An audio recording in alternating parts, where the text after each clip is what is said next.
habamo gutinya nk'uko nanjye mbere nza numvaga bizangora cyane cyane n'umukobwa, ariko ikintu cya mbere ni ubushake.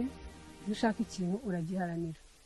Rero rubyiruko muze dukorere igihugu cyacu, bitwe imbaraga z'iki gihugu, kuko abatubanjirije bakeneye abazaza inyuma yabo kugira ngo u Rwanda turusigasire. Ni umwuga mwiza cyane ufasha ukagufungura mu mutwe ndetse ukagufasha no kubaka umubiri, bigufasha bikakugirira akamaro. Urubyiruko bagenzi banjye rero ndabashishikariza kwinjira mu mwuga w'igisirikare, bakaza tugafatanya kubaka igihugu cyacu kuko ari twe Rwanda rw'ejo.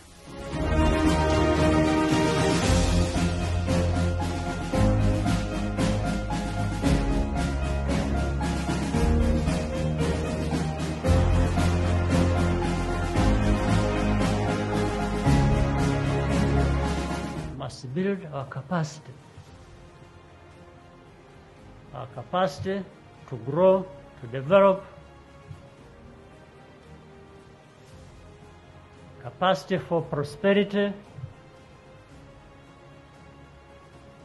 Equally important, capacity to defend those interests.